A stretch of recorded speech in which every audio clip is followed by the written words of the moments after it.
Hi, my name is Reed Silver, and the name of this show is Fed Pride. The reason it's called Fed Pride is because I'm a federal worker, retired, and proud of it. Today for me, it's the 23rd of March. For you, it's probably going to be the 28th of March, or any time in the month of April, probably, before I do another show.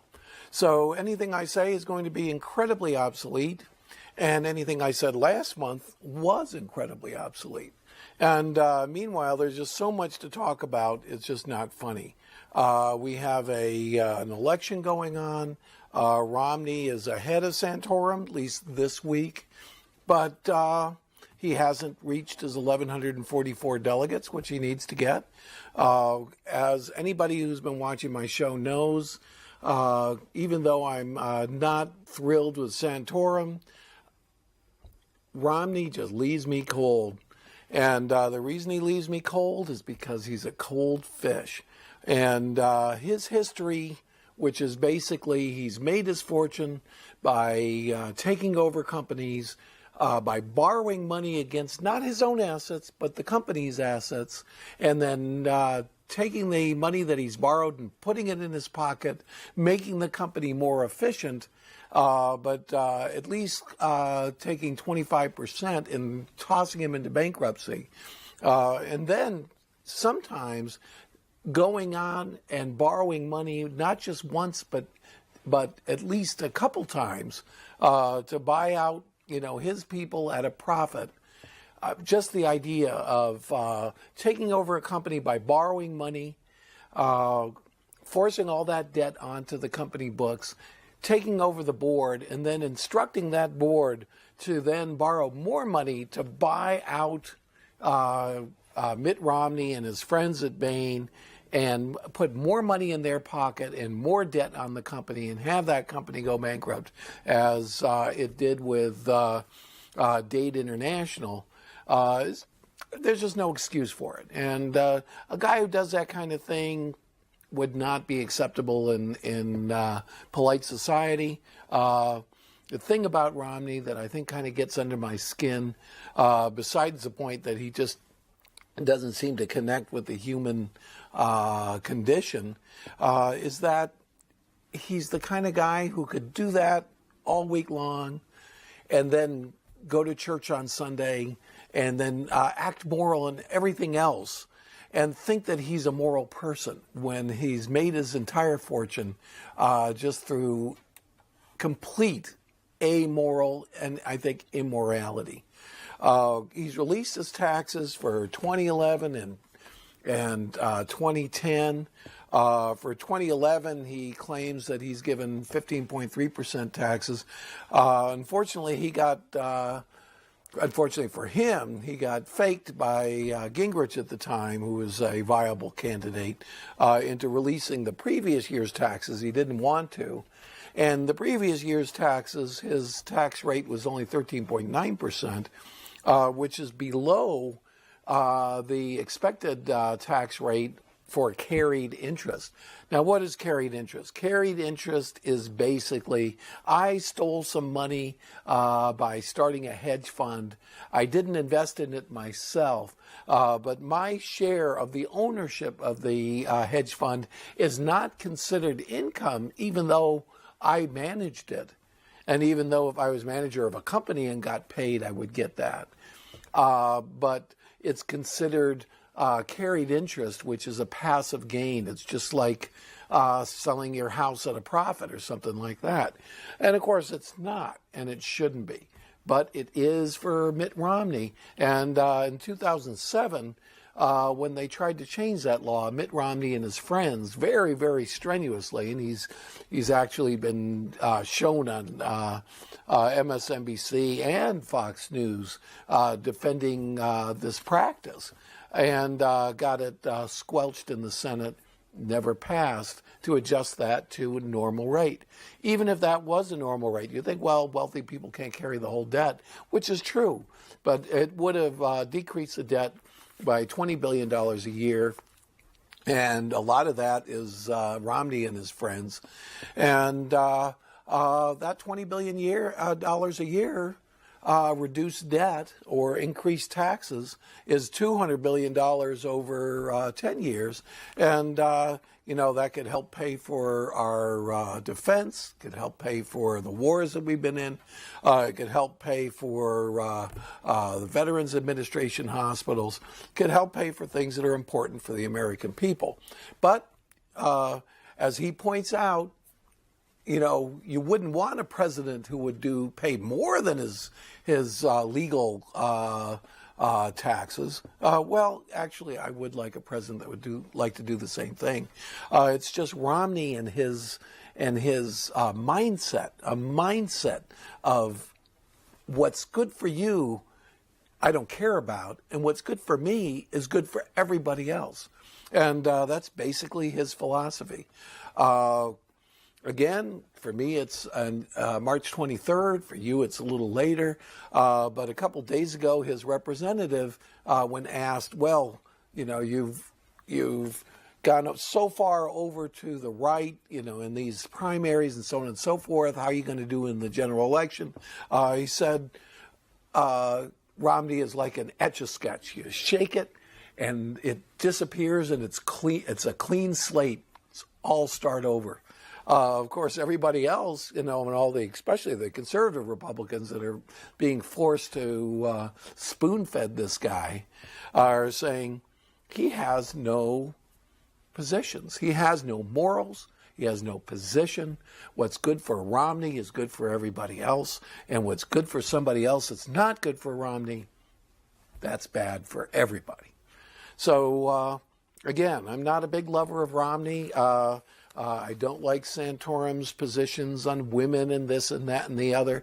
But, as much as you can say against Santorum, if you are a Republican, if you're not, I can see that you wouldn't like him at all.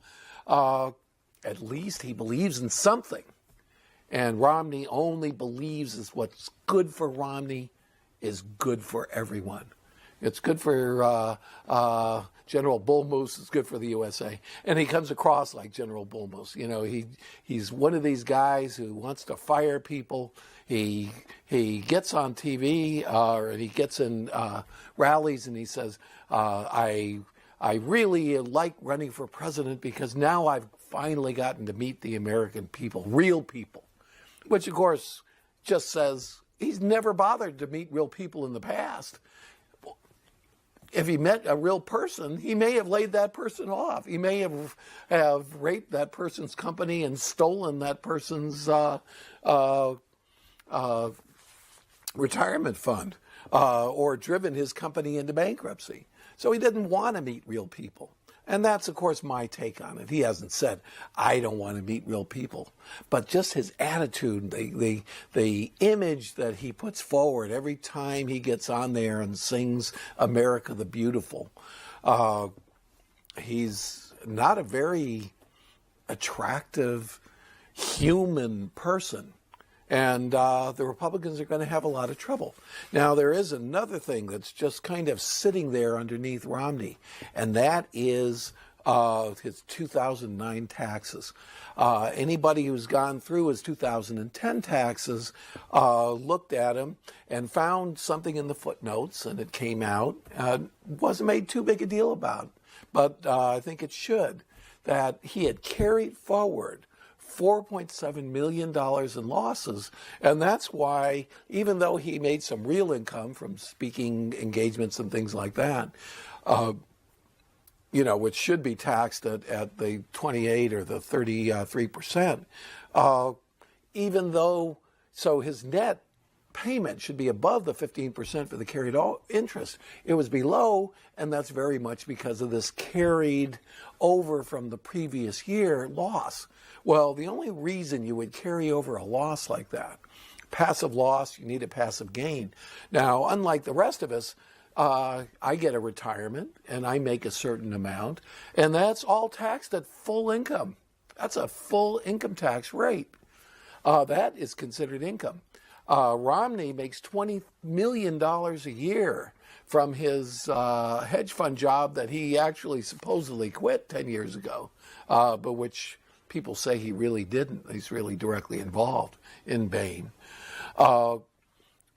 he has that income, but that income is passive. That's like selling a house and making, $100,000 in equity. It's a passive gain. If you lose money in the stock market, that offsets that passive gain. So you end up not paying any taxes. So whatever he made the previous year in passive gains, his passive losses were even more. Now, anybody else, passive loss. I sell some stock, and I've been in this situation. I sell some stock and I have a loss. I actually put the money up. I bought the stock for $100 and then sold it for $80. I lost $20 a share. I get to deduct that, but only against my passive gains, only against a stock that I might have sold or a house that I might have sold that made money, that made equity. However, Mitt Romney never put up the money for his carried interest in Bain. He never came up with anything. He just owns 9% of anything these funds make or lose. So he probably paid himself the $20 million the previous year, but because of some funds that might have lost money, not for him, but for his investors, he gets to deduct more than he made, even though he never put up the money in the first place. To me, the whole thing is senseless, and only a Wall Street guy would think that this is moral. However, they wrote it in the law. They wrote what benefits themselves into the law, and now it's legal. And now what Romney does is not just legal, but permitted and moral. And that kind of, it doesn't gel with me.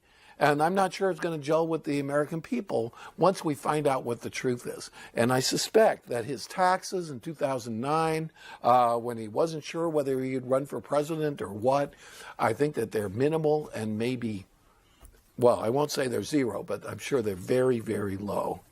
And so low that they can't be justified in any normal way, except to say somebody else lost some money, so I got to deduct their loss. And to Romney, well, why would you want to elect a president that does the right thing and pays his taxes when he doesn't have to? I mean, that would be terrible. So that's pretty much my take on him. I haven't changed it month by month. At my time, which is March 23rd, Romney a couple days ago won the Illinois primary against Santorum. We haven't heard what's going to happen, what is for me tomorrow in Louisiana. Maybe Santorum will beat him there. But it just looks like he's piling up delegates. He certainly hasn't even gotten half the delegates he needs at this point to be able to claim the nomination. But he's declaring himself inevitable again, and that everybody else should get out of the race. And his friends and Karl Rove and his crowd and the Wall Street bankers and the leverage buyout kings are all saying, everybody else get out of the race. We got to defeat Obama, and so on and so forth. So I think he's just come back to his, I'm an aristocrat. I need to inherit my crown to be nominated the GOP. And I think he's just irritated with Santorum and Gingrich and Paul and everybody else who stands in his way, that why can't they realize, why can't they see the crown on my head? I'm sure that's Romney's attitude. Every time he looks into that camera, every time he attends one of those things, that's what he's saying without really coming right out and saying it. Why can't you just see the crown that's already on my head and then like it? No matter whether I agree with you, no matter whether I have any morals at all, no matter whether I have any positions at all, just see this crown and then obey. So that's my take on Romney. It's not very positive, but I'm hoping that if he does get nominated, that Obama will beat him, because I think I don't see anything good about him. I think that he's just so able to separate what he does and what he's done to people to make his fortune from a moral sense. and a sense of what's good for the country and what's not good for the country. He doesn't even see that his paying taxes might be good for his country, because anybody who pays their taxes is stupid. I mean, he's pretty much said, would you want to elect a president who pays more than he owes, meaning manipulating and taking every loophole and taking everything that they themselves have written into the law? Why would you want somebody who's dumb enough to pay taxes to be your president? Well, a lot of people actually do. So what's the issue? The issue is we have an economy that's starting to come back just in time for Obama. We have a situation where the economy is making between 200 and 250,000 jobs a month. It doesn't look like it's ending, because the previous week, the new filings for unemployment were even lower than they were the previous week in the last couple years. We have a situation where car sales in the United States have gone from 9 million a year to 15 million a year. Obama credits himself with saving the car industry, and he did. And we have a situation where the Koreans and the Japanese are actually expanding and opening up new car plants. So what can the Republicans do? If he goes back to his normal situation, he pretty much takes the blue states on the East Coast and the West Coast. The states in here, well, maybe if Santorum was running against him, they'd be in play.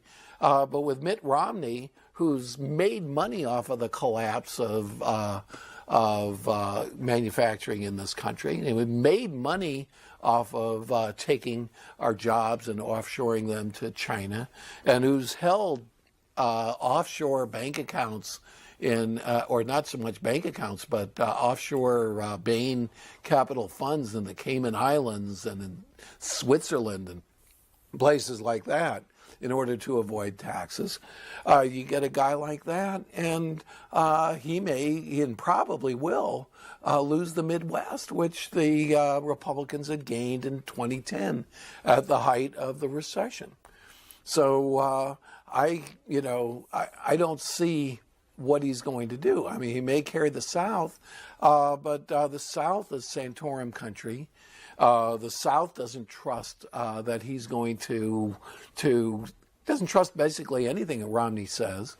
So the only thing that's left is price of gas is going up. And the price of gas is going up. Here in Tucson, it bottomed out at $2.99. And Tucson is probably the cheapest gas, and if it's not the cheapest gas in the country, it's certainly the cheapest gas in the West, because it's on a pipeline directly from Texas, and now is at $3.69, at least in my favorite gas station. So the price of gas, to the pump and out of people's pockets, has actually gone up 70 cents, and that 70 cents represents almost a 25% increase. In fact, it is a 25% increase just in the retail price of gas at the pump, and that hurts. That hurts the average American, and people are angry. However, that happened last summer. Last summer it topped out at $4.20. Now the average in America as a whole is just under $4. And I was in California just last week, and it was I saw the lowest at $4.19 cash and the highest at $4.49. And of course, there's a conversion to summer gas, and summer gas basically applies all the EPA regulations. California is very important because it gets terribly smoggy, and the smog can actually cause asthma attacks, and actually has caused deaths. When I was a kid in California, it was just terrible, and has improved a lot because of rules and regulations that a lot of people are against. So gas in California is 50 cents more than everybody else. So it is very possible that gas could approach $5. It approached $5 last summer. So even though the price of gas has gone up 25%, it may go up further and is not as high as it was last summer. So people are used to those high prices, but it's happened every year for the last 5 years. Now, what did Obama do last year? Well, Obama was very clever last year. He let everybody complain about it. He let the Republicans use it as an attack on him and a reason to go off. And then just as the drive season was over, the last witching period of June, which meant the options were coming due and everything like that for the traders. First, Obama came out and said, I am absolutely not even thinking about hitting the strategic reserve and releasing oil from the strategic reserve to impact gas prices. And then they did the next day. You know, the speculators went in and bought options that said the price is going up. He went and released 30 million barrels out of the strategic reserve. That strategic reserve still has 700 million barrels left. So 30 million barely even touched it. And there's plenty more where that comes from. Will Obama do that now? Now Obama's saying, there's nothing anybody can do about the price of oil. The price of oil is caused by tension between Israel and Iran, and I have these sanctions against Iran and so on and so forth. There's Iran over there. However, he still has that still to do and possibly to do. Now, one of the interesting things is usually the price of oil and the price of gas, or the spot price of gas, which is a little bit higher, they parallel each other like this. So the price of oil goes down, the price of gas goes down, the price of oil goes up, the price of gas goes up. This time, the price of oil during the crisis between Israel and Iran went from about averaging 96 to 105. So it went up less than 10%. But the price of gas, it's called RBOB. I'm not sure what RBOB stands for, but that is the spot price of gasoline itself. That went from 280 all the way almost to 340. So that went over 20%, like 22%. So it didn't parallel. What happened is the price of oil went here, price of gas still kept on going up, and is now, by comparison, about 10 or 15% higher than it would be if it had gone proportionately to the crude price, the price of crude oil. Why did it do that? Well, there's a number of reasons. I have a report that I look up, and what it does, it explains longs and shorts. Now, longs mean I'm betting that the price will go up, and short is I'm betting the price will go down. I'm shorting this particular market. And it divides it by commercial and non-commercial buyers of futures. What is a commercial buyer of a future? A commercial buyer of a future is somebody who actually either sells gasoline or buys gasoline and uses the futures market to hedge, or ships gasoline. Oil pipeline people who need gasoline, people who own fleets of trucks and stuff like that. Well, trucks are mostly diesel, but fleets of cars, Hertz, rent-a-car, and things like that, they will buy oil futures and they actually use them. And mostly they're refiners and their customers. So that's the real purpose of the futures market. However, in this particular case, the speculators, the non-commercial, are almost all long, 80% long, And the people who actually use it are short, which means that the people who use it think the price is too high. And the people who speculate is pushing up the price. Thank you very much. My name is Reed Silvermark.